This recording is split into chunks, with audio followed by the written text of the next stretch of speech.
What's up guys, Mike Salemi here today, and today Lauren and I are going to be taking you through the kettlebell essentials, focusing on the deadlift. Let's get into it.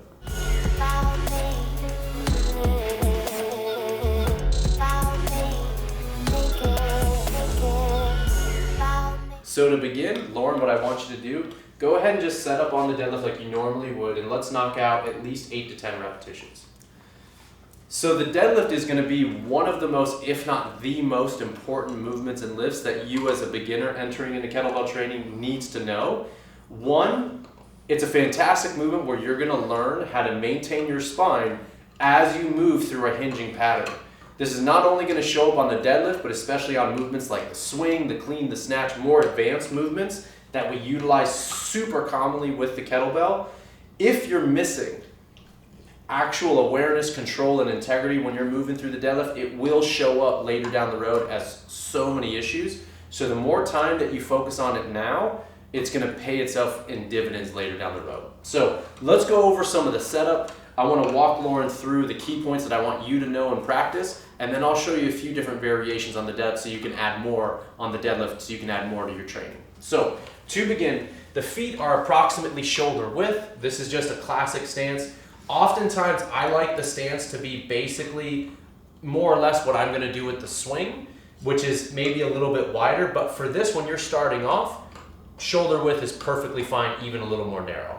So now from here, with the kettlebell basically just in front of the ankles, the first thing I want you to do is go ahead and hinge your hips back.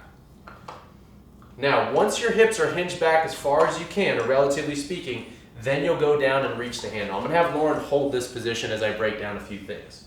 So from here, her hips are hinged back and her spine is fully straight. Those are the most important things that I need you to focus on when you're doing the deadlift. Hips are back, spine is straight. Go ahead and let go of the bell and stand up.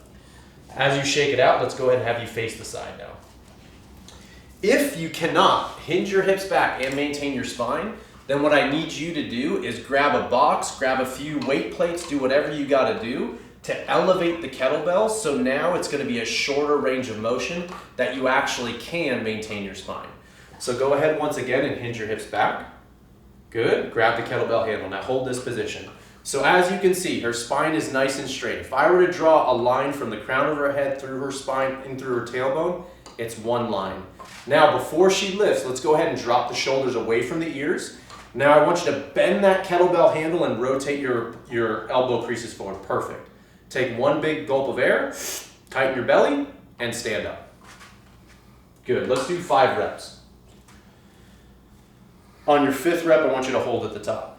So as I mentioned, the most important things when you're starting out, the essentials of this movement, is that you can shift your hips back while maintaining your spine and also activating your core. Now a few additional details. On your last rep, hold the top. Perfect.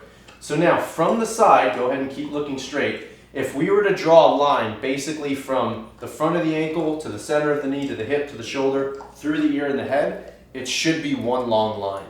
Once you hit this position, I don't want you, for example, go ahead and just arch your back, lean your upper body back. This is super common. It feels uncomfortable for her because she's used to dialing in that center position. But you don't want your hips excessively forward. You also don't want your knees unlocked, so don't go ahead and bend your knees a little bit more. Perfect. You don't want to finish in this position.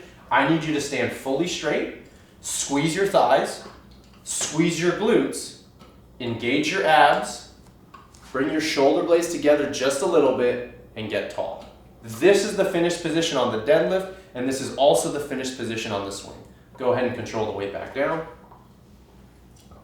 Excellent, cool.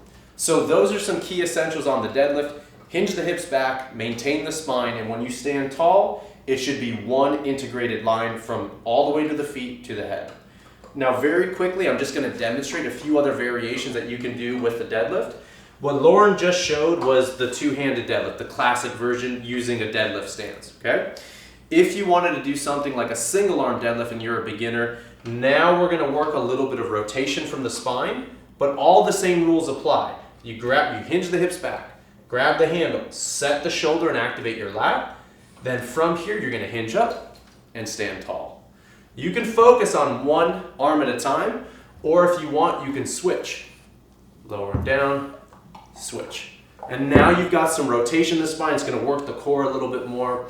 And I'll give you one more as well.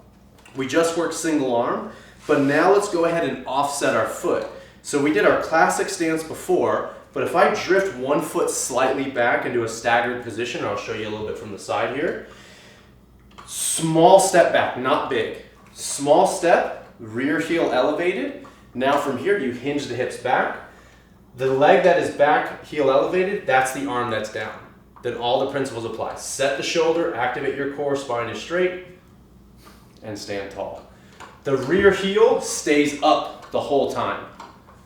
I'm always hinging back, feeling a stretch in my hamstring, and then locking out fully at the top. So those are some essentials if you're a beginner lifter on what to focus on the deadlift, as well as a few other variations to add more complexity, excitement, and challenge to your lifting. Enjoy this movement, and I hope you have fun with it.